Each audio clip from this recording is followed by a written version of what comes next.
Hello student, welcome back to lecture number 5।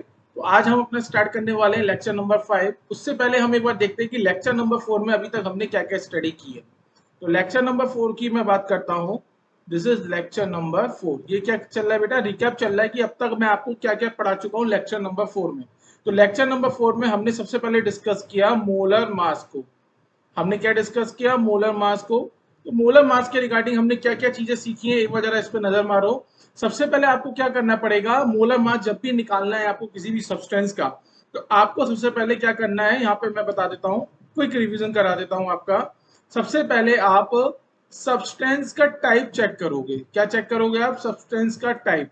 अब substance मतलब pure substance. Substance दो type के होते हैं, कौन कौन से होते हैं? एक एलिमेंट्स होते हैं और साथ में दूसरा होता है हमारे पास कंपाउंड।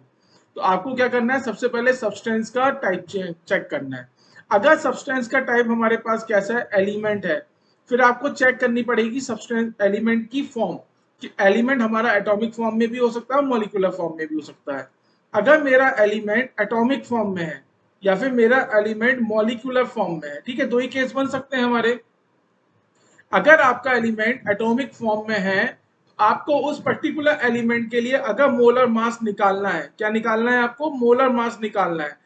तो आप क्या करोगे? एटॉमिक वेट निकालोगे। क्या निकालोगे आप? एटॉमिक वेट, या फिर आप इसे एटॉमिक मास भी बोल सकते हो। एटॉमिक मास आप फाइंड आउट करोगे और उसके आगे क्या लगा दोगे? ग्राम लगा दोगे। इस तरीके से हम क्या करेंगे, किसी भी एलिमेंट का जो कि हमारे एक एटॉमिक फॉर्म में एग्जिस्ट करता है उसका हम मोलर मास फाइंड आउट कर सकते हैं। अगर एलिमेंट मेरा मॉलिक्यूलर फॉर्म में है, किस फॉर्म में? मॉलिक्यूलर फॉर्म में है, तो हम क्या करेंगे, हम उस पर्टिकुलर एलिमेंट का मॉलिक्यूलर मास निकालेंगे। हमें क्या फाइंड आउट करना है? मॉलिक्यूलर मास फाइंड आउट करना है। और मॉलिक्यूलर मास के आगे क्या लगा देंगे? ग्राम लगा देंगे। तो यही बन जाएगा molar mass of that element which exist in the molecular form. अब देखो, तो ये तो हो गया हमारे लिए, किसके लिए? एलिमेंट्स के लिए। पर अगर मैं बात करता हूँ कंपाउंड की, तो आपको पता है कंपाउंड का हमेशा यूनिट पार्टिकल क्या होगा? मॉलिक्यूल। तो कंपाउंड के केस में अगर आपको किसी भी कंपाउंड का मोलर मास निकालना है, तो आप कंपाउंड के लिए क्या निकालोगे? Molecular mass. और उस मॉलिक्यूलर मास के आगे आप क्या लगा दोगे? ग्राम लगा दोगे। तो ये हमने पूरा डिस्कस किया था। न्यूमेरिकल भी हमने सॉल्व किए थे, कैसे हम ये मोलर मास वाले न्यूमेरिकल सॉल्व करते हैं। साथ में हमने अपना एक फॉर्मूला भी ड्राइव किया था कि मोल्स इज इक्वल टू, अगर मैं मोल्स को एन से रिप्रेजेंट कर रहा हूं, तो mole is equal to mass of substance. और मास ऑफ सब्सटेंस को हमने कैसे डिनोट किया था? मास ऑफ सब्सटेंस को हमने डिनोट किया था स्मॉल डब्ल्यू के साथ, डिवाइडेड बाय मोलर मास। और मोलर मास को हमने कैसे डिनोट किया था? With the capital N. तो बेटा ये पूरा का पूरा हम लेक्चर नंबर 4 में अपना कवर कर चुके हैं। जिन बच्चों ने अभी तक लेक्चर नंबर 4 नहीं देखा है, वो लेक्चर नंबर 4 को देखेंगे, उसके बाद लेक्चर नंबर 5 को फॉलो करेंगे। चलिए फिर स्टार्ट करते हैं हम अपना आज का लेक्चर। आज का लेक्चर है हमारे पास लेक्चर नंबर 5, जिसका पहला टॉपिक होने वाला है आइडियल गैस। कि एक आइडियल गैस क्या होती है। हमारे पास एक गैसियस सब्सटेंस करके एक चैप्टर है, वहां पे हम डिटेल से स्टडी करने वाले हैं। थोड़ा सा हम यहाँ पे बेसिक इंट्रोडक्टरी आपको नॉलेज देंगे कि आइडियल गैस क्या होती है। A gas which follow a gas which follow ideal gas equation. Ideal gas equation is known as ideal gas, is known as ideal gas। एक ऐसी गैस जो कि एक आइडियल गैस इक्वेशन को क्या करती है? फॉलो करती है, उसको हम बोलते हैं अपनी आइडियल गैस। अब यहाँ पे आपको समझना है कि आपकी आइडियल गैस इक्वेशन क्या होती है। तो हमारी जो आइडियल गैस इक्वेशन होती है that is PV is equal to nRT. तो PV is equal to nRT जो है, इसको हम बोलते हैं ideal gas equation. This is ideal gas equation. Okay, अब आपको ये समझना पड़ेगा कि इस आइडियल गैस इक्वेशन में ये जो टर्म्स हैं P V N R T, ये हमारे क्या क्या टर्म्स हैं। तो स्टार्ट करता हूं मैं सबसे पहले पी के साथ। तो पी होता है हमारे पास pressure of gas, pressure of gas, जिसको कि हम पुट करेंगे हमेशा एटीएम में। वी होता है हमारे पास volume of the container, volume of container.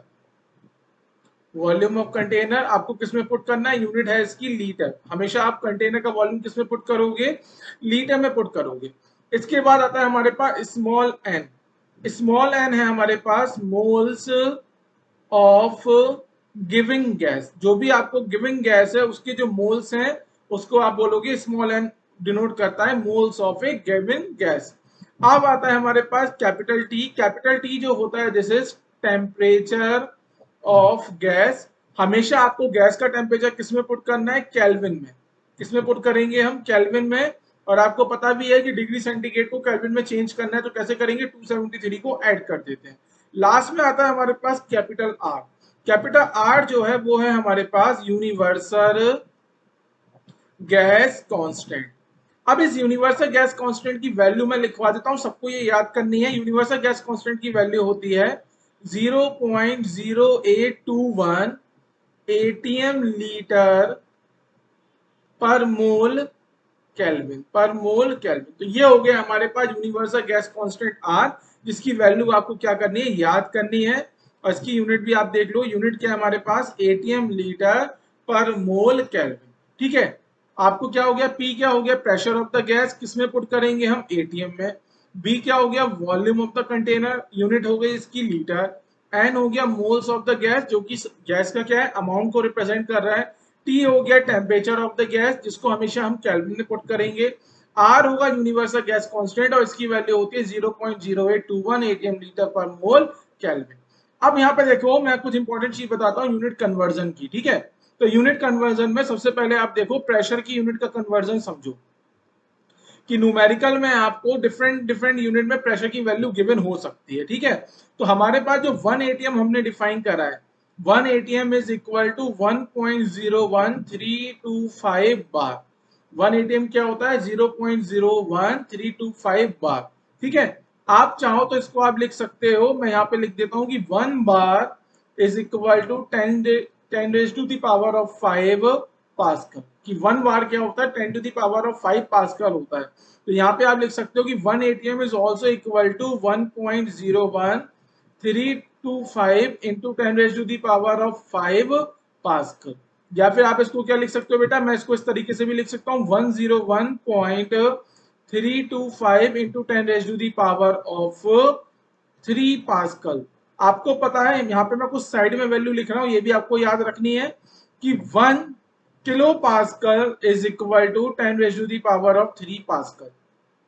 तो यहां से हमारे पास प्रेशर की यूनिट क्या आ गई, प्रेशर की यूनिट आ गई 101.325 किलो पास्कल। हो सकता है न्यूमेरिकल में आपको प्रेशर की वैल्यू बार में गिवन हो, पास्कल में गिवन हो या फिर किलो पास्कल में गिवन हो, तो इस तरीके से हमें चेंज करना है। साथ में प्रेशर की एक और यूनिट होती है, हम उसको देखेंगे।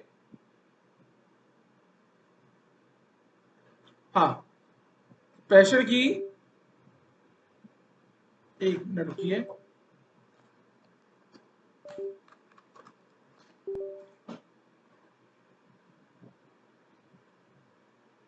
हाँ, तो प्रेशर की एक और यूनिट होती है जिसको हम बोलते हैं एमएम ऑफ एच जी। तो प्रेशर की यूनिट आप हो सकता है कि 1 ATM is also equal to 760 mm of H G. ठीक है, और यहां से आपको ध्यान रखना है कि 1 mm of H G is known as torr. इसको हम क्या बोलते हैं, टॉर बोलते हैं। ठीक है, तो यहां से आप लिख सकते हो कि 1 ATM is also equal to 760 torr. Okay, या फिर आप लिख सकते हो कि 1 ATM is also equal to 76 centimetre of H भी लिख सकते हो।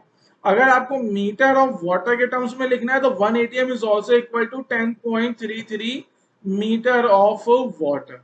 तो ये सब यूनिट बेटा किसकी यूनिट है, प्रेशर की यूनिट है। तो प्रेशर की यूनिट का कन्वर्जन आपको पता होना चाहिए। किसी भी यूनिट में प्रेशर की वैल्यू आपको गिवन हो सकती है, आपको क्या करना है, आपको यूनिट का कन्वर्जन होना चाहिए कि जिस यूनिट में हमें प्रेशर गिवन है हम उस गिवन यूनिट से एटीएम में कैसे प्रेशर को कन्वर्ट करेंगे। ठीक है, अब यहाँ पे आप कन्वर्जन देख लो वॉल्यूम का। तो वॉल्यूम अगर यूनिट के कन्वर्जन की बात करेंगे तो 1 litre is defined as 10 raise to the power of -3 metre cube. Okay, 1 litre हमने कैसे डिफाइन करा है, 10 raise to the power of -3 metre cube. 1 litre is also equal to 1 decimetre cube भी होता है, क्योंकि हमें पता है कि 1 metre is equal to 10 decimetre होता है। तो यहां से हम कन्वर्जन कर सकते हैं। आगे आप देखो, हमें पता है कि 1 metre is also equal to 100 centimetre.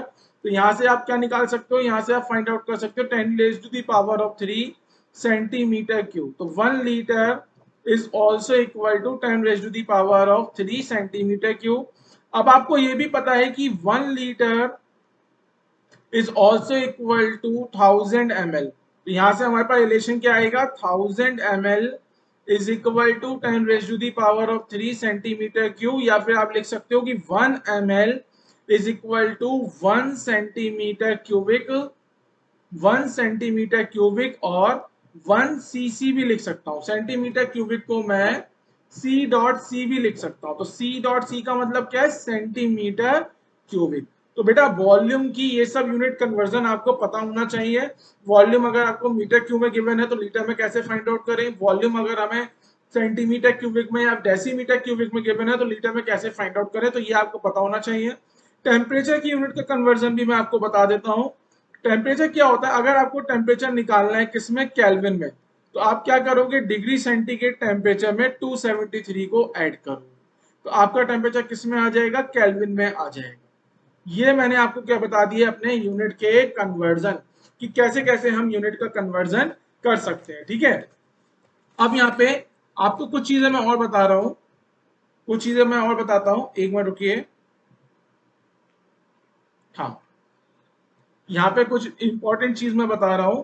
Important चीज क्या है हमारे पास, different form of ideal gas, different form of ideal gas. तो आइडियल गैस की डिफरेंट फॉर्म आपको पता होना चाहिए। ठीक है, डिफरेंट फॉर्म कैसे है, देखिए यहाँ पे हमारे पास इक्वेशन क्या है, PV is equal to NRT. N क्या है, गैस के मोल्स। तो कल मैंने आपको क्लास में बताया था कि moles is equal to mass divided by molar mass. तो आप ये वैल्यू यहाँ पे पुट कर सकते हो, तो यहाँ से आ जाएगा हमारे पास PV is equal to W by M R T. Okay, मैं क्या कर रहा हूं, मैं थोड़ा सा अरेंज कर रहा हूं, PM is equal to W by B R T, PM is equal to W by B R T. अब यहाँ देखो डब्ल्यू बाई बी है क्या हमारे पास, डब्ल्यू बाई बी है हमारे पास mass of gas, mass of gas divided by B क्या है हमारे पास, वॉल्यूम ऑफ कंटेनर।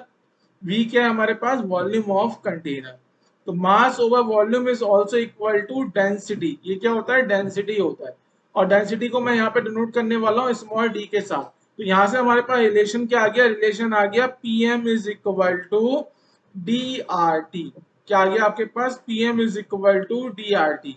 तो ये पीएम में पी क्या है, प्रेशर ऑफ गैस, एम क्या है, मोलर मास ऑफ गैस। मैं लिखवा भी देता हूँ, एम क्या है हमारे पास, मोलर मास ऑफ गैस, और स्मॉल डी क्या डिनोट कर रहा है, डेंसिटी ऑफ गैस।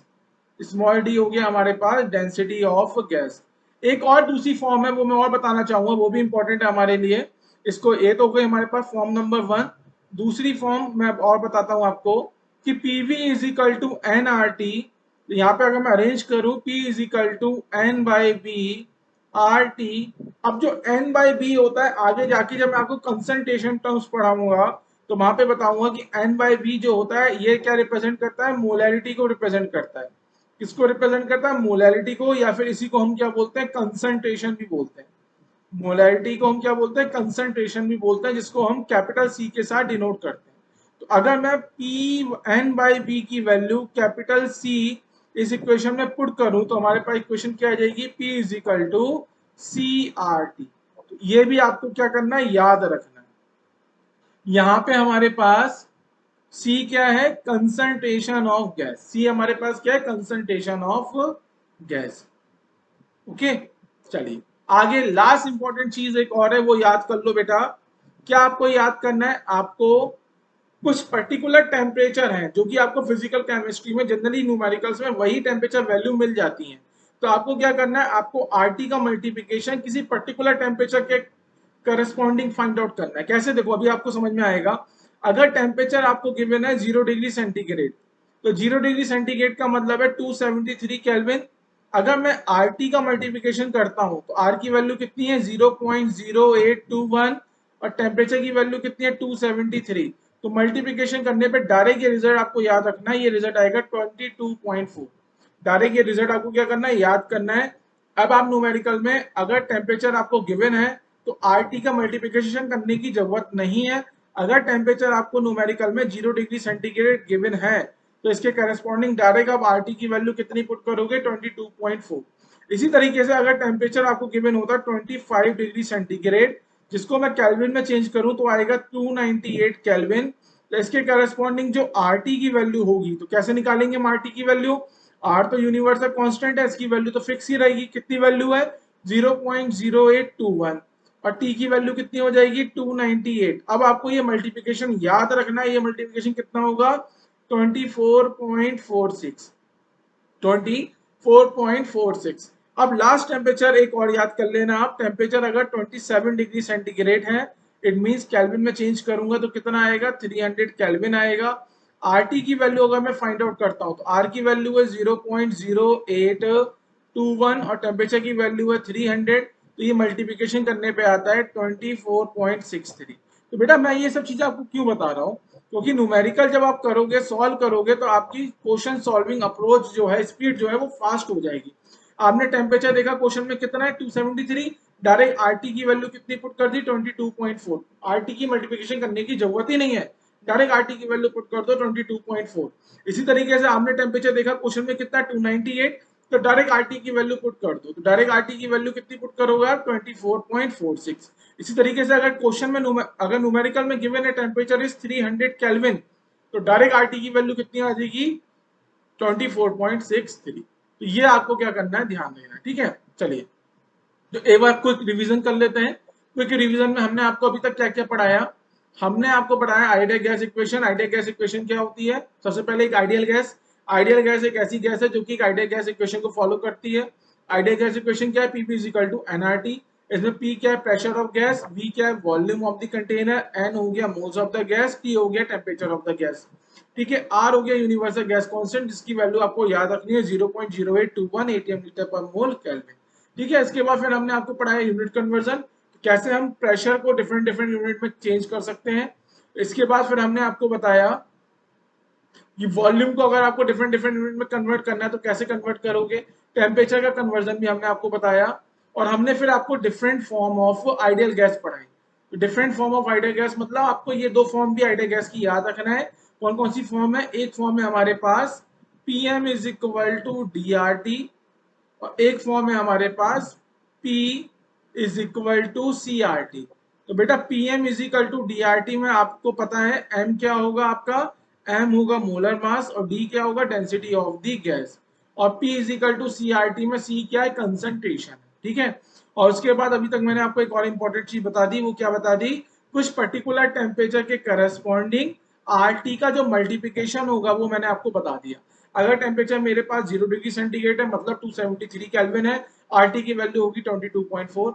अगर टेम्परेचर 298 केल्विन है तो आरटी की वैल्यू होगी 24.46। और अगर टेम्परेचर 300 केल्विन है तो आरटी की वैल्यू होगी 24.63। तो ये वैल्यू आपको डायरेक्ट याद करनी है। चलिए अब नेक्स्ट टॉपिक पे आते हैं। नेक्स्ट टॉपिक है हमारे पास एसटीपी कंडीशन। तो एसटीपी की फुल फॉर्म होती है standard temperature pressure condition. Standard temperature pressure condition. अब एसटीपी कंडीशन होती क्या है बेटा? अब आपको ये समझना पड़ेगा, एसटीपी की दो कंडीशंस होती हैं। कौन कौन सी कंडीशन होती है? एक होता है हमारे पास ओल्ड एसटीपी, ठीक है, और एक है हमारे पास न्यू एसटीपी। एक है हमारे पास ओल्ड एसटीपी और एक है हमारे पास न्यू एसटीपी।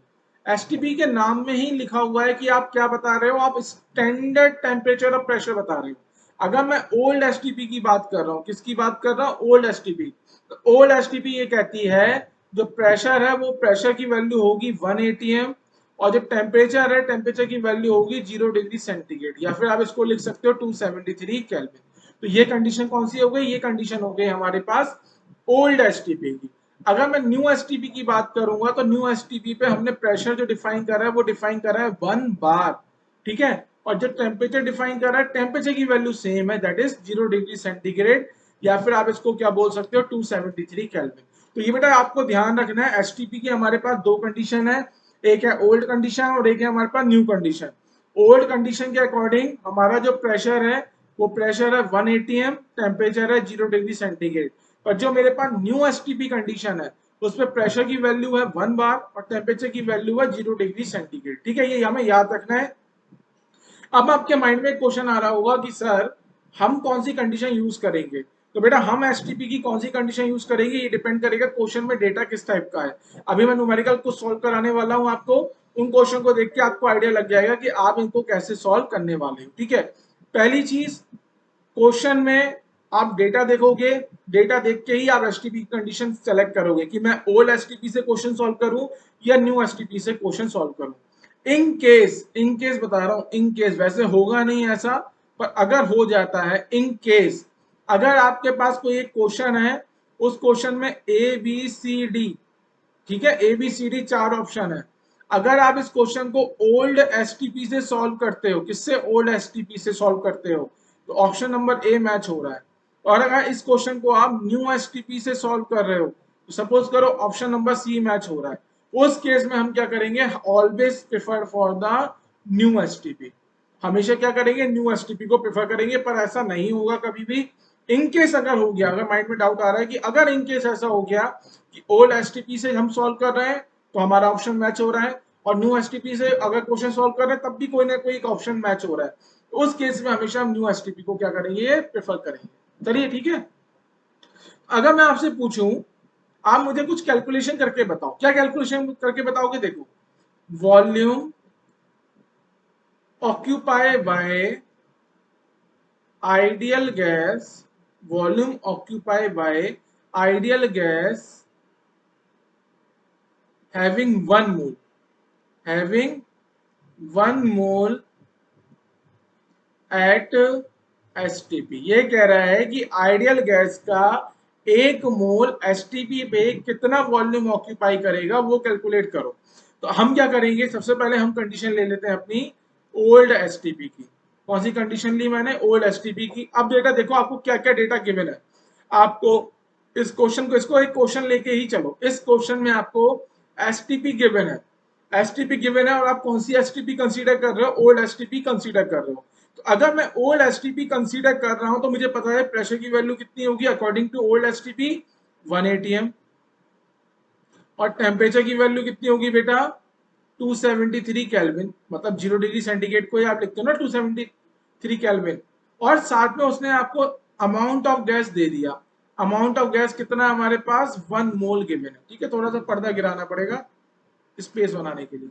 हाँ, अब यहाँ देखो बेटा, अगर मैं आइडियल गैस इक्वेशन यूज करता हूं, क्योंकि इसने जो गैस दी है आपको, कौन सी गैस दे दी, आइडियल गैस दे दी, तो आप आइडियल गैस इक्वेशन यूज करो, PV is equal to NRT. Pressure कितना है, 1 atm। हमने बताया कि आइडियल गैस इक्वेशन में प्रेशर आप एटीएम में पुट करोगे तो कोई दिक्कत ही नहीं है। प्रेशर कितना हो गया, 1 atm हो गया।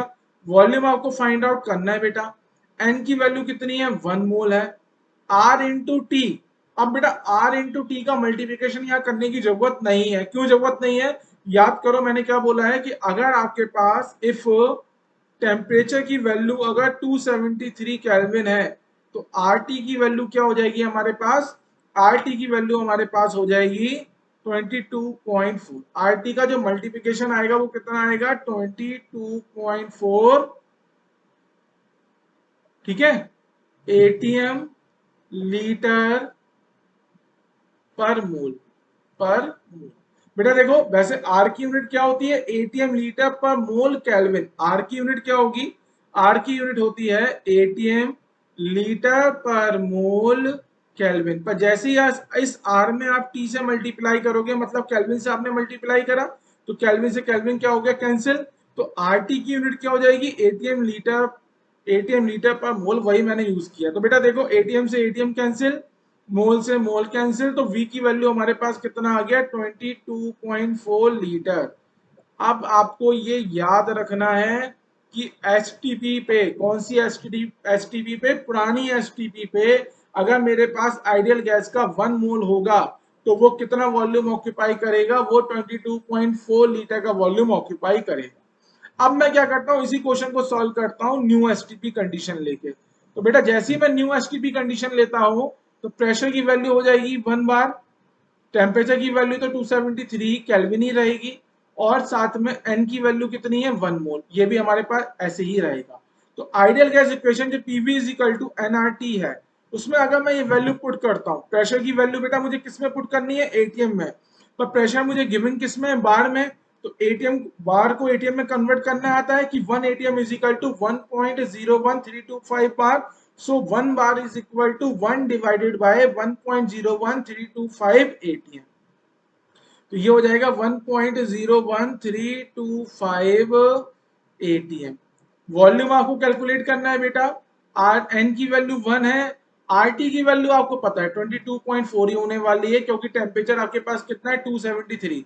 तो टेम्परेचर अगर मेरे पास 273 है तो इसके करस्पॉन्डिंग जो आर टी की वैल्यू आएगी वो कितनी आएगी, वो 22.4 आएगी। तो यहां से अगर मैं निकालूं volume is equal to 22.4 into 1.01325, तो यहां से वॉल्यूम कितना आ जाएगा 22.7। इसको एक बार कैलकुलेट करके आप देखना, ये आ जाएगा 22.7। ठीक है, इसको मैं एक बॉक्स में बंद कर देता हूं। तो बेटा हमने क्या क्या कंक्लूजन निकाला, हमने जो कंक्लूजन निकाला वो कंक्लूजन ये है। तो यहाँ पे हम लिखवा देते हैं आपको कंक्लूजन। अभी हमारा क्या क्या कंक्लूजन आया, हमारा कंक्लूजन ये आया, अगर हमारे पास आइडियल गैस का क्या है 1 मोल है, अगर हमारे पास आइडियल गैस का 1 मोल है और आइडियल गैस की कंडीशन कौन सी है, एसटीपी की कंडीशन पर है, स्टैंडर्ड टेम्परेचर और प्रेशर पर है।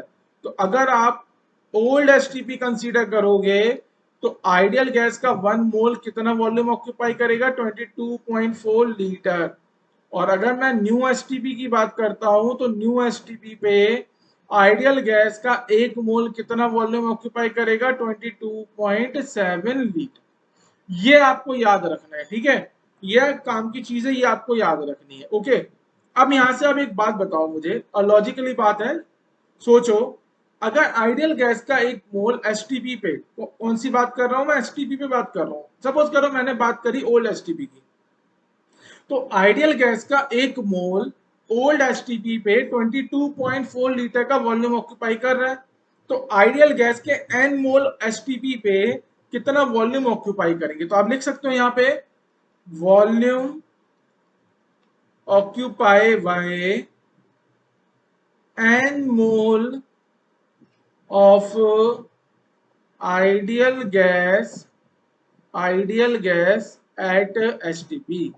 एसटीपी पे आइडियल गैस के एन मोल कितने वॉल्यूम ऑक्यूपाई करेंगे। तो बेटा अगर मैं ओल्ड एसटीपी की बात कर रहा हूं, किसकी बात कर रहा हूं, ओल्ड एसटीपी की बात कर रहा हूं, तो ओल्ड एसटीपी पे आइडियल गैस का 1 मोल 22.4 लीटर का वॉल्यूम ऑक्यूपाई करता है।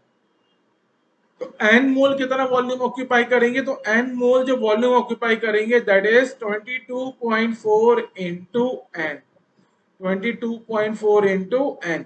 और अगर बेटा मैं बात करता हूं न्यू एसटीपी की, तो न्यू एसटीपी पे आपको पता है कि आइडियल गैस का 1 मोल 22.7 लीटर का वॉल्यूम ऑक्यूपाई करता है। तो आइडियल गैस के एन मोल कितना वॉल्यूम ऑक्यूपाई करेंगे 22.7 इंटू एन। तो ये आपको ये भी याद करना है, कभी कभी क्वेश्चन में ये पूछ लेता है, ठीक है। अब एक और चीज यहाँ पे लिख लो, उसके बाद डायरेक्ट हम आ जाएंगे अपने न्यूमेरिकल वाले पार्ट पे। आज के लिए जितना थ्योरी पढ़ाना था इस लेक्चर में वो हमने पढ़ा चुके हैं, आज का थ्योरी वाला पार्ट ऑलमोस्ट कवर हो गया है। नोट करके लिखो, अगर क्वेश्चन में लिखा हुआ है एनटीपी, एनटीपी होता है नॉर्मल टेम्परेचर प्रेशर। एनटीपी क्या होता है, नॉर्मल टेम्परेचर प्रेशर। तो NTP is also similar to STP.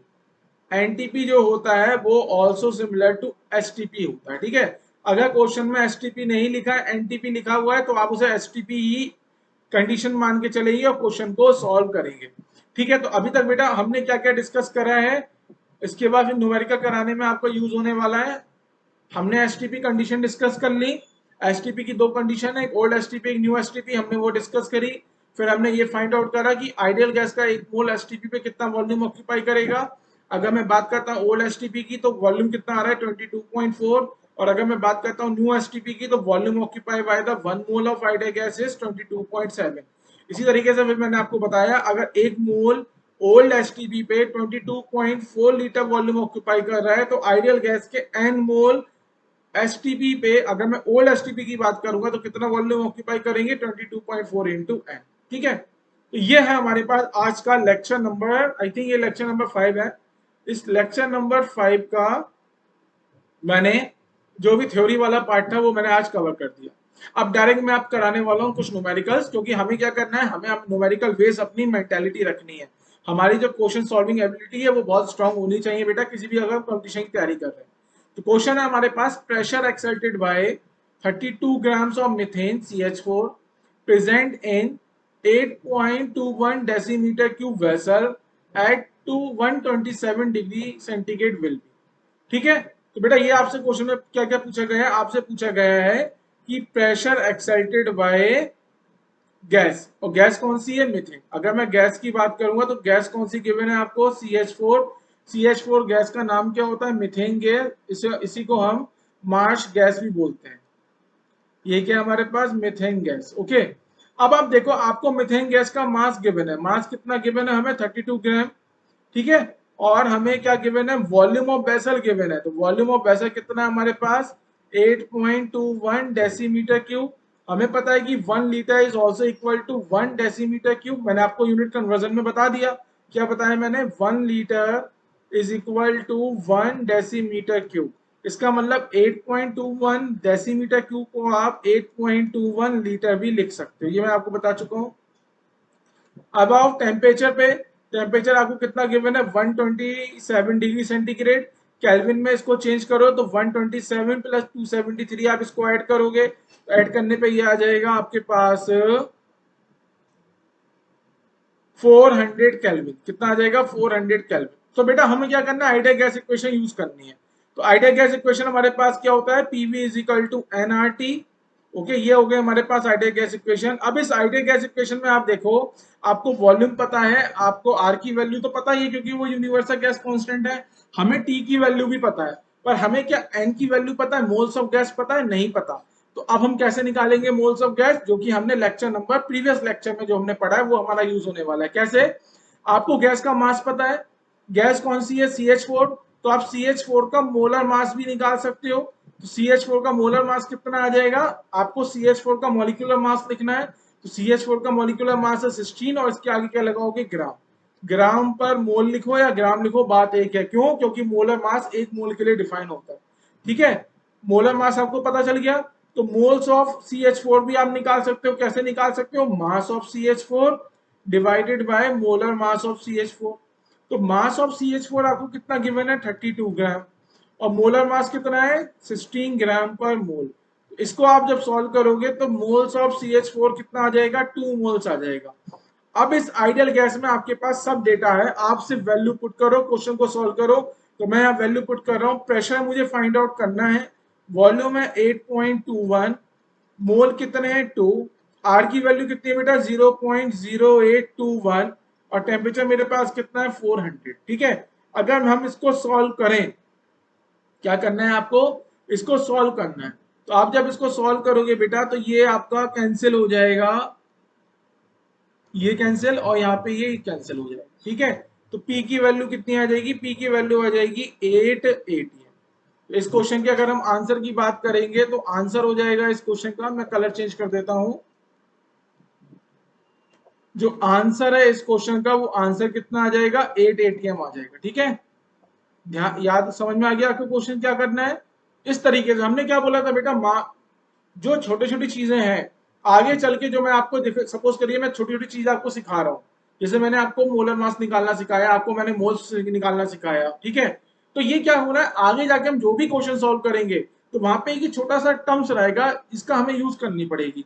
जैसे कि हमने इसको समझा था, कैसे हम मोल्स फाइंड आउट करते हैं by with the help of mass and molar mass, तो इसको हमने एक लेक्चर में समझा। अब यहाँ पे देखो बेटा, ये कॉन्सेप्ट यूज हुआ एक लाइन में, तो ये क्या करना है आपको, तभी मैं कहता हूँ कि प्रीवियस लेक्चर आप सब देखो, उन्हें अच्छे से अपने नोट्स बना लो, उनका एक बार रिवाइज करो जब भी आप आगे का कोई लेक्चर देखते हो। ठीक है, तो यहाँ पे हमारा 8 ATM आ गया हमारे पास। ठीक है, चलिए नेक्स्ट क्वेश्चन की हम बात करेंगे। नेक्स्ट क्वेश्चन है हमारे पास, 64 ग्राम of phosphorus exert a pressure of 0.5 atm in 22.4 liter vessel at 0 degree centigrade. आपसे पूछा गया है the atomicity of phosphorus. Atomicity of phosphorus का मतलब क्या है बेटा, फॉस्फोरस क्या होता है, पी। फॉस्फोरस क्या होता है हमारे पास, पी। फॉस्फोरस की हम रिप्रेजेंटेशन कैसे करते हैं, सिंपल रिप्रेजेंटेशन वो होती है पी। अब बेटा ये एटॉमिसिटी की बात कर रहा है, एटॉमिसिटी की अगर बात कर रहा है इसका मतलब यहाँ पे क्या होगा, हमने ले लिया एटॉमिसिटी, हमने कितनी ले ली, एक्स ले ली, एटॉमिसिटी हमने कितनी ले ली, एक्स ले ली। ये थोड़ा समझने की कोशिश करना, यहाँ पे जो एक्स है वो एक्स क्या है हमारे पास, एटॉमिसिटी, ये एक्स क्या हो गया हमारे पास, एटॉमिसिटी हो गई, ठीक है। अब देखो मैं आपको बता देता हूँ, जब मैंने आपको पढ़ाया भी होगा, याद करो आप वो टाइम जब मैंने आपको बताया था कि हमारे एलिमेंट्स क्या क्या होते हैं, मॉलिक्यूलर फॉर्म में भी होते हैं एलिमेंट, और हमारे एटॉमिक फॉर्म में भी होते हैं। तब मैंने आपको सल्फर बताया था, सल्फर का मैंने बताया था कि वो S8 की फॉर्म में आता है जिसका क्राउन लाइक स्ट्रक्चर होता है। फॉस्फोरस भी मैंने आपको बताया था कि वो P4 की फॉर्म में होता है, ठीक है। तो यही पूछ रहा है जो ये 4 है, ये 4 क्या एटॉमिसिटी, इसको आंसर, इस क्वेश्चन का आंसर बता दो तो आंसर भी इसका 4 आने वाला है। अब आप देखो कैसे आएगा, ठीक है। हमने क्या करा, फास्फोरस की हमसे एटॉमिसिटी पूछी, तो हमने बोला कि फास्फोरस की एटॉमिसिटी कितनी है, एक्स है, तो ये हो गया एक्स, ठीक है। अब आपको क्या क्या गिवन है वो देखो, 62 ग्राम ऑफ फास्फोरस आपको गिवन है। बेटा यहाँ पे आप ना फास्फोरस गैस ले लो ताकि आसान हो जाएगा। तो 62 ग्राम ऑफ फास्फोरस गिवन है, तो मास कितना गिवन है, 62 ग्राम, ठीक है। और प्रेशर जो एक्सर्ट कर रहा है, कितना प्रेशर एक्सर्ट कर रहा है, 0.5 एटीएम का, और जो वॉल्यूम है वेसल का वो कितना है, 22.4, और जो टेम्परेचर आपको गिवन है, टेम्परेचर गिवन है 0 डिग्री सेंटीग्रेड, जिसको आप बोल सकते हो 273 केल्विन, ठीक है। अब देखो बेटा मुझे निकालनी है एटॉमिसिटी, निकालनी है एटॉमिसिटी, निकालनी है। तो एटॉमिसिटी मैं कैसे निकाल सकता हूँ, थोड़ा मैं इसका कॉन्सेप्ट दिखाता हूँ। सबसे पहले आपके माइंड में ये आना चाहिए कि ये डेटा आपको गिवन है, एक तो फास्फोरस गैस की बात हो रही है, आपको प्रेशर गिवन है, वॉल्यूम गिवन है, टेम्परेचर गिवन है, तो आप सोच, कहीं ना कहीं माइंड में आना चाहिए कि हमें अप्लाई करनी चाहिए आइडियल गैस इक्वेशन। तो अगर मैं आइडियल गैस इक्वेशन अप्लाई करता हूं तो मुझे फास्फोरस के क्या मिल जाएंगे, मुझे मोल्स मिल जाएंगे। क्यों, क्योंकि प्रेशर की वैल्यू हो गई 0.5 एटीएम, और वॉल्यूम कितना हो गया 22.4, वॉल्यूम बेटा लीटर में है ना, लीटर, 22.4 लीटर, ये तो हो गया volume. N into R, R T. अब बेटा देखो मैंने क्या बोला था, अगर टेम्परेचर आपको 273 केल्विन है तो आर टी की डायरेक्ट वैल्यू आप क्या पुट कर सकते हो, 22.4 एटीएम लीटर पर मोल, ठीक है। तो अगर आप इसको सॉल्व करोगे तो एटीएम से एटीएम कैंसिल, लीटर से लीटर कैंसिल, 22.4 से 22.4 कैंसिल। तो यहां से अगर आप मोल्स निकालोगे तो मोल्स की वैल्यू कितनी आ गई हमारे पास, मोल्स की वैल्यू आ गई 0.5, मोल कितने आ गए हमारे पास, 0.5, ठीक है। अब यहां देखो मोल्स होते क्या है, मोल्स होते हैं, ये मोल सामने, पहले ये देखो मोल सामने किसके निकाले हैं, ये आपने निकाले हैं पीएक्स गैस के। ये जो मोल्स आए ये मोल्स किसके आए, पीएक्स गैस के। तो मोल्स क्या होते हैं, मास अपॉन मास, या फिर ऐसे लिख सकते हो मास of gas upon molar mass, upon molar mass. तो मोल्स की वैल्यू आ गई 0.5, मास आपको क्वेश्चन में गिवन है, कितना गिवन है, 62 ग्राम। क्या मैं मोलर मास निकाल सकता हूं, बिल्कुल निकाल सकता हूं। तो मोलर मास की अगर मैं वैल्यू निकालूं तो मोलर मास क्या होता है बेटा, मोलर मास क्या होता है कि आप मॉलिक्यूलर मास के आगे ग्राम लिख दो। अब मॉलिक्यूलर मास अब मुझे निकालना है, पी एक्स का मुझे मॉलिक्यूलर मास निकालना है। पी एक्स का मतलब क्या है कि इस पर्टिकुलर मॉलिक्यूल में जो पी एटम है उसके एक्स टाइम है, पी एटम कितने टाइम से, एक्स टाइम है। तो हमने बताया था कि जो मॉलिक्यूलर मास होता है वो क्या होता है, सम ऑफ द एटॉमिक मासेस भी होता है। तो इसका मतलब आपको पता है कि फास्फोरस का जो एटॉमिक मास है वो 31 है। ऐसे आपके पास कितने फास्फोरस है, एक्स फास्फोरस है। तो इसका अगर आप 31 को आप x से मल्टीप्लाई कर दोगे तो ये क्या आ जाएगा, 31x क्या हो जाएगा, मॉलिक्यूलर मास ऑफ px, और इसके आगे अगर आप ग्राम लगा दोगे तो ये क्या बन जाएगा, मोलर मास ऑफ px। समझ में आया मैंने कैसे निकाला, 31x ग्राम मोल। तो बेटा अब आपको क्या करना है, अब आपको बस ये वैल्यू सॉल्व करनी है, x is equal to 62 into 0.5, इसको आप सॉल्व करो, सॉल्व करने पे आ जाएगा 2 टाइम्स, ये आ जाएगा 2 टाइम्स, सॉल्व करोगे x की वैल्यू कितनी आ जाएगी, 4, x की वैल्यू कितनी आ गई हमारे पास, 4, और यही 4 हमारे पास क्या हो गया, एटॉमिसिटी, यही हो गया हमारा आंसर। फिर से क्वेश्चन समझो, मैं बताता हूं, यहाँ पे एक स्पेस यहाँ बना देता हूं, यहां मैं समझा रहा हूं, समझो बेटा। हमें px, हमने क्या बोला, फास्फोरस की एटॉमिसिटी हमने x ले ली। अब बेसिकली ये फास्फोरस का क्या हो गया, ये फास्फोरस का कोई मॉलिक्यूल है, इसके अंदर क्या है, x एटम है फास्फोरस के। तो बेटा मैंने क्या बोला, अगर मैं px का मोलर मास निकालना चाहता हूं तो मुझे px का मोलर मास कैसे निकालना होगा, px का मॉलिक्यूलर मास निकालूं, उसके आगे क्या लगा दूं, ग्राम। तो मैं क्या करता हूं, px, एक बार मैं लिखता हूं कि मोलर मास अगर मुझे निकालना है तो मोलर मास क्या हो जाएगा बेटा, मॉलिक्यूलर मास, मॉलिक्यूलर मास, और मुझे मॉलिक्यूलर मास के आगे क्या लगाना पड़ेगा, ग्राम। अब मॉलिक्यूलर मास क्या होता है, सम ऑफ द एटॉमिक मास। अब फास्फोरस का जो एटॉमिक मास है वो 31 है, पर एक ये तो सिंगल फास्फोरस एटम का एटॉमिक मास है, और हमारे पास फास्फोरस के टोटल एटम कितने, एक्स है, तो इसका मतलब मॉलिक्यूलर मास कितना हो जाएगा, 31 इंटू एक्स। एक एटम का मास कितना है, 31, ऐसे हमारे पास कितने एटम है, एक्स एटम है। तो मॉलिक्यूलर मास क्या हो जाएगा, sum of the atomic mass, sum of the atomic mass कितना आ जाएगा, 31 इंटू एक्स। चाहो तो मैं इसको थोड़ा सा ऐसे लिख देता हूं, 31 इंटू एक्स ग्राम। बस यहाँ पे ये इस क्वेश्चन का क्या था, ये क्या है, ये कैच है इस क्वेश्चन का। तो बेटा मैंने क्या बोला, जब भी आप क्वेश्चन का डेटा देखोगे, क्वेश्चन का डेटा देख के आपको समझ में आ जाएगा क्वेश्चन में बात क्या हो रही है, कि आप इस पर्टिकुलर डेटा जिसमें एटीएम गिवन है, लीटर गिवन है, टेम्परेचर गिवन है, तो वहां से आप इस पर्टिकुलर डेटा का यूज करके क्या निकाल सकते थे, आप मोल्स ही निकाल सकते थे। और जैसे ही आप मोल्स निकालोगे तो अब आपके पास एक फ्रीडम आ गई, आप ये वाला फॉर्मूला यूज कर सकते हो, moles is equal to mass upon molar mass, आप ये वाला फॉर्मूले को यूज कर सकते हो। अब मोलर मास के अंदर ही क्या आ जाएगा, एटॉमिसिटी वाला टर्म्स आ जाएगा। ठीक है, चलो नेक्स्ट क्वेश्चन पे मूव करता हूं। नेक्स्ट क्वेश्चन है मेरे पास, which of the following gas sample has maximum number of atom, कि कौन से गैस सैंपल के पास मैक्सिमम नंबर ऑफ क्या है, एटम्स है। तो बेटा पहला देखो, पहला सैंपल है मेरे पास 44.8 लीटर ऑफ O3। O3 क्या होता है बेटा, ओजोन। O3 क्या है हमारे पास, ओजोन को बोलते हैं O3 एट STP। अब देखो बेटा, ये O3 क्या है, ये लिख भी लो, ये है हमारे पास ओजोन।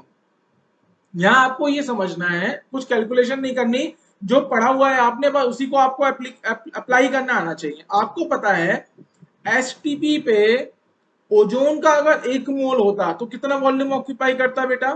अब आपने ये डेटा देखा, आपने क्या देखा, ये डेटा देखा। इस डेटा को देख के आपको समझ में आ रहा है कि अगर इस डेटा की मैं 22.4 से डिवाइड करता हूं, या फिर इस डेटा को मैं 22.7 से डिवाइड करता हूं, तो कौन सी कैलकुलेशन इजी हो जाएगी, ये वाली कैलकुलेशन। डायरेक्ट ये 2 टाइम्स कैंसिल हो जाएगा। समझ में आ गया आपको, जो मैंने आपको बोला था कि हमें ओल्ड एसटीपी यूज करनी है या फिर न्यू एसटीपी यूज करनी है, ये कैसे डिसाइड होगा, क्वेश्चन का डेटा देख के। ठीक है, अब आप देखो इस गैस का, ठीक है, जब तक गैस मेंशन नहीं होगी तब तक हम हर एक गैस को एक आइडियल गैस लेके चलेंगे। तो अगर मैं ओजोन गैस की बात करता हूँ, O3 गैस की बात करता हूँ, तो O3 गैस का 1 मोल STP पे कितना वॉल्यूम ऑक्यूपाई करता है, आपको पता है, 1 मोल ओजोन एट STP पे कितना वॉल्यूम बेटा ऑक्यूपाई करते हैं, 22.4 लीटर। अब आप देखो कि STP पे वॉल्यूम कितना ऑक्यूपाई हुआ है, 44.8। इसका मतलब आप यहां से निकाल सकते हो, आपको मैंने रिलेशन भी बताया था, B is equal to 22.4 into N. तो ये कितने मोल्स की बात हो रही होगी, B आपको गिवन है 44.8 और 22.4 इंटू एन। तो यहां से आपने मोल्स निकाले बेटा, मोल्स कितने आ गए, 2 मोल्स। ओजोन के कितने मोल्स आ गए, 2 मोल्स आ गए। अब आप देखो, 1 मोल के अंदर बेटा कितने यूनिट पार्टिकल्स होते हैं, Na यूनिट पार्टिकल्स होते हैं। ठीक है, अब आप सब्सटेंस देखो, सब्सटेंस आपके पास क्या है, ओजोन। ओजोन मतलब O3। O3 मतलब ये एक एलिमेंट है और किस फॉर्म में, मॉलिक्यूलर फॉर्म में है। इसका मतलब इसका यूनिट पार्टिकल क्या होगा, मॉलिक्यूल होगा। तो आप डायरेक्ट लिख सकते हो कि 1 मोल के अंदर Na मॉलिक्यूल्स ऑफ ओजोन होंगे, तो 2 मोल्स के अंदर कितने मॉलिक्यूल्स ऑफ ओजोन होंगे, 2 Na मॉलिक्यूल्स होंगे। तो molecules of O3, molecules of O3 हमारे पास कितना आ जाएंगे, 2Na। समझ में आ गया। अब आप देखिए, आपसे क्वेश्चन में पूछा गया है कि विच of the following gas sample has the maximum of atom. तो बेटा यहाँ तो आपने मॉलिक्यूल कैलकुलेट करें। अब आप देखो, अगर मेरे पास ओजोन का 1 मॉलिक्यूल है, तो ओजोन का 1 मॉलिक्यूल बनाने के लिए 3 ऑक्सीजन एटम की रिक्वायरमेंट है। कितने ऑक्सीजन एटम की रिक्वायरमेंट है, 3 ऑक्सीजन एटम की रिक्वायरमेंट है। तो अगर मुझे 2Na मॉलिक्यूल्स बनाने हैं ओजोन के, तो मुझे कितने एटम की रिक्वायरमेंट होगी? तो atoms of O is 3 into 2Na is equal to 6Na। तो बेटा अगर हम अब मैं शॉर्ट में कराने वाला हूं, तो यहां से हमने कैलकुलेट करा कि इस पर्टिकुलर सैंपल के अंदर 6Na एटम्स हैं। 6Na एटम्स हैं, किसके एटम्स हैं हमें फर्क नहीं पड़ रहा, पर टोटल एटम्स कितने हैं? 6Na एटम्स हैं। अब आप देखिए पॉइंट 2 की बात देखिए, पॉइंट 2 आपको गिवन है 49.2 litre of hydrogen at 1 atm and 300 kelvin. ठीक है, अब दूसरा भी आपको करना पड़ेगा। दूसरे की अगर मैं बात करता हूं बेटा, डायरेक्ट मैं इसे शॉर्ट में करूंगा। 49.2 litre of H2 at 1 atm and 300 kelvin. तो आपको क्या कैलकुलेट करना है? आपको मोल्स ऑफ H2 कैलकुलेट करने हैं। तो आप यहाँ पे इक्वेशन लगा दो, PV is equal to nRT। P की वैल्यू कितनी है? 1। वॉल्यूम कितना है? 49.2। एन आपको फाइंड आउट करना है बेटा RT की वैल्यू 300 केल्विन के करस्पॉन्डिंग RT की वैल्यू मैंने कितनी बताई थी आपको? 24.63 बताई थी, पर यहाँ पे आप 24.6 यूज कर लो। जब आप 24.6 यूज करोगे तो ये डायरेक्ट 2 टाइम्स कैंसिल हो जाएगा, तो यहाँ पे एन आ जाएगा कितना हमारे पास? 2। तो आपके पास बेटा देखो H2 के मोल्स कितने आ गए? H2 के मोल्स आ गए आपके पास 2। ठीक है, H2 के मॉलिक्यूल्स अगर आप निकालोगे तो H2 के मॉलिक्यूल्स कितने होंगे बताओ? H2 के जो मॉलिक्यूल्स होंगे, आपको पता है कि एक मोल के अंदर Na यूनिट पार्टिकल्स होते हैं। ठीक है, अब ये यूनिट पार्टिकल कैसे डिफाइन होगा? सब्सटेंस को देख के। सब्सटेंस हमारे पास क्या है? H2। H2 क्या है? एलिमेंट। एलिमेंट है किस फॉर्म में? मॉलिक्यूलर फॉर्म में। तो यूनिट पार्टिकल क्या होगा? इसका मॉलिक्यूल होगा। ये सब मैं समझा चुका हूँ। इसका मतलब H2 मॉलिक्यूल्स कितने आ जाएंगे? 2Na मॉलिक्यूल्स आ जाएंगे। पर बेटा आपसे उसने पूछा क्या? एटम्स। H2 का एक मॉलिक्यूल बनाने के लिए कितने हाइड्रोजन एटम की रिक्वायरमेंट है? 2 हाइड्रोजन एटम की रिक्वायरमेंट है। इसका मतलब 2Na मॉलिक्यूल्स बनाने के लिए हाइड्रोजन एटम्स कितने चाहिए? हाइड्रोजन एटम चाहिए हमें 4Na। कितने हाइड्रोजन एटम की रिक्वायरमेंट है? हमें 4Na हाइड्रोजन एटम की रिक्वायरमेंट है। ठीक है, अब देखिए यहाँ पे सी पार्ट में यहाँ बता देता हूं। आपको गिवन है 22.4 litre of O2 at 2 atm and 246 kelvin. क्या गिवन है आपको? 22.4 litre of oxygen at 2 atm and 546 kelvin. तो बेटा अगेन आइडियल गैस इक्वेशन लगा दो बेटा, आइडियल गैस इक्वेशन लगाओ।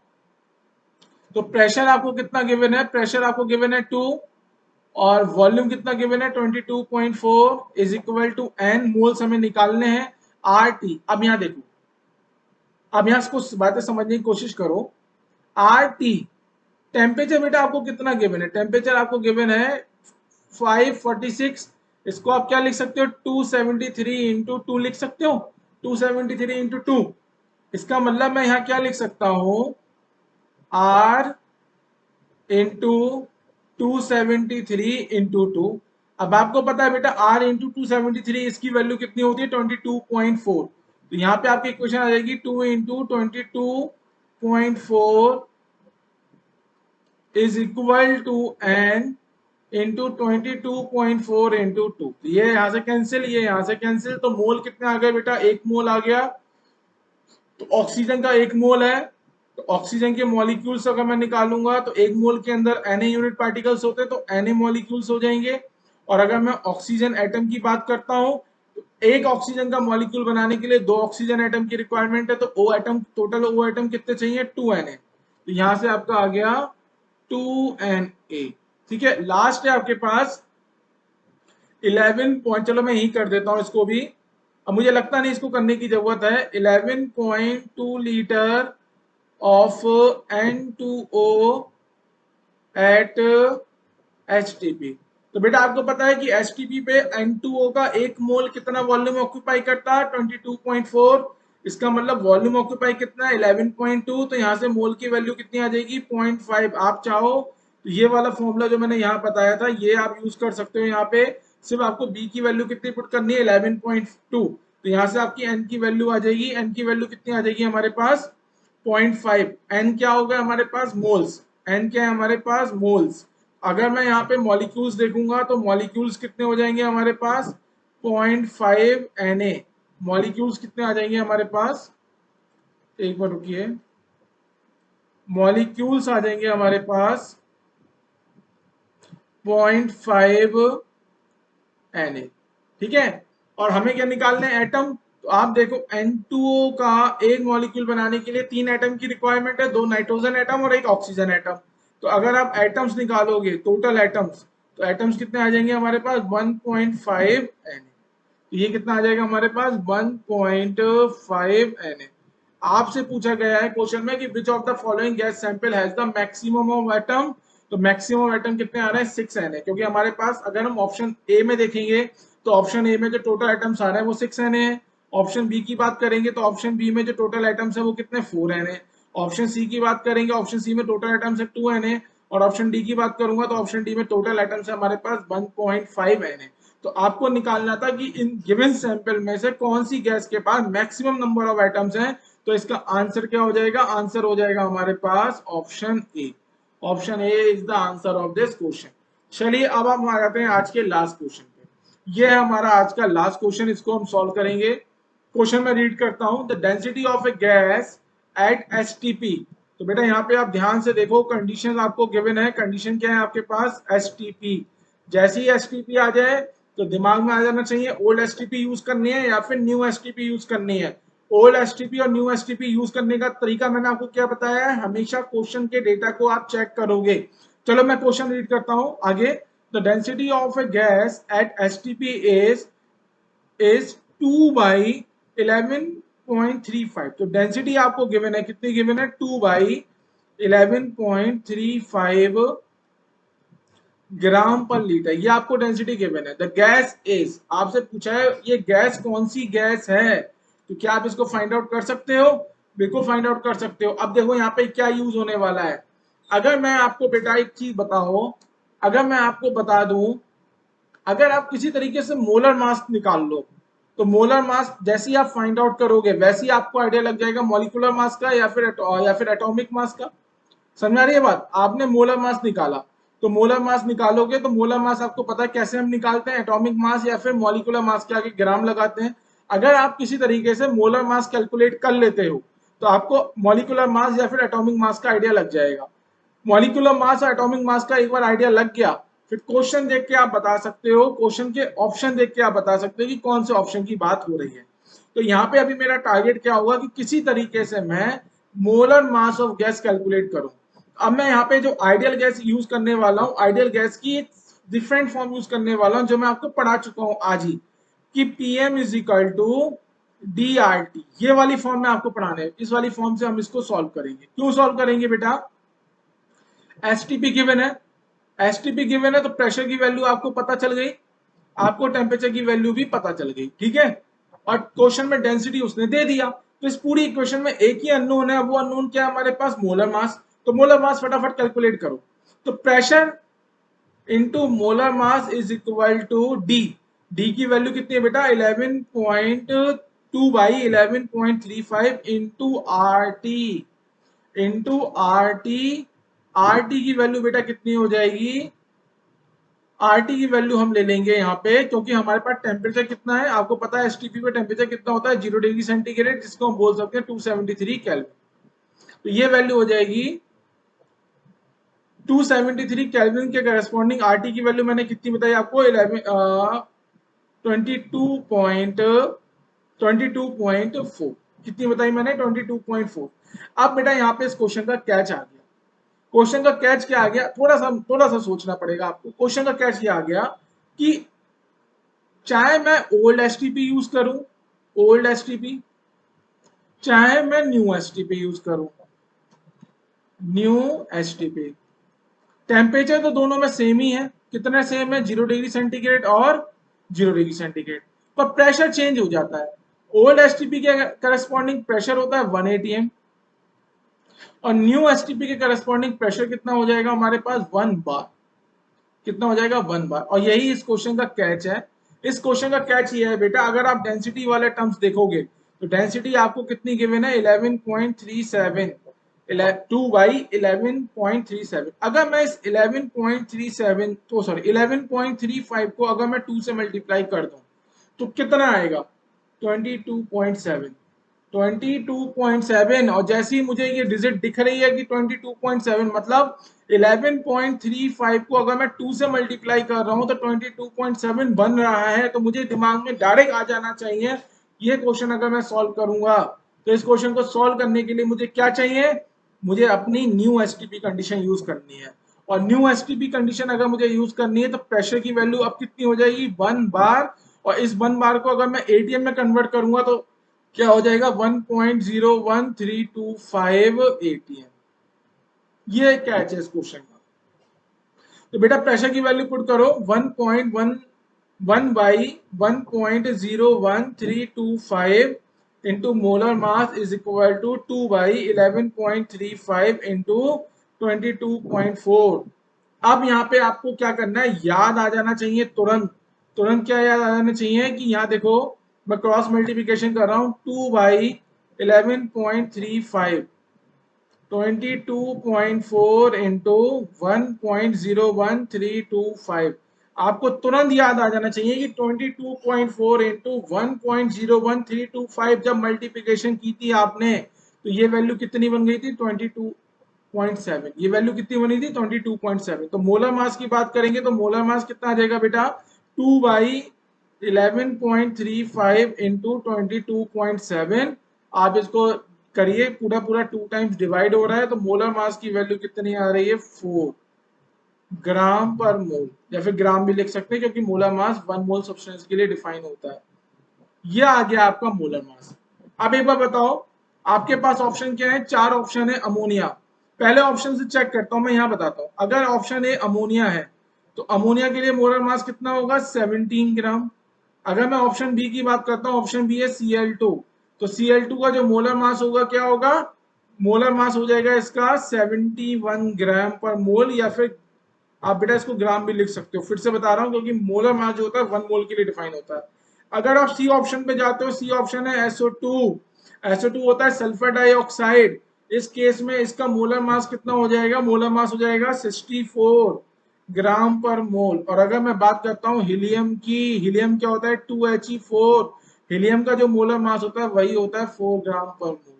आपको क्या करना है बेटा? आपने देखा मोलर मास कितना है? 4 ग्राम पर मोल। इन सब में से सिर्फ एक हीलियम ही ऐसा है जिसका मोलर मास क्या होता है? 4 ग्राम या फिर 4 ग्राम पर मोल। ये होती है हमारे पास क्वेश्चन सॉल्व करने की अप्रोच। ठीक है, अभी मैंने आपको देखिए 2 क्वेश्चन बताए, उस 2-3 क्वेश्चन मैंने 3-4 क्वेश्चन आज मैंने कराए हैं आपको। इसमें आपको एक आइडिया लग गया होगा कि क्वेश्चन हमें सॉल्व कैसे करना है, कौन सी एसटीपी कंडीशन को मैं यूज करूंगा, ओल्ड एसटीपी को या फिर न्यू एसटीपी को। ये पूरा का पूरा डिपेंड करता है क्वेश्चन के डेटा को देख के। तो ये है आपका बेटा all, it is all about the lecture number 5। अब आपका होमवर्क की बात करता हूं मैं, तो होमवर्क मैं लिख देता हूं यहाँ पे।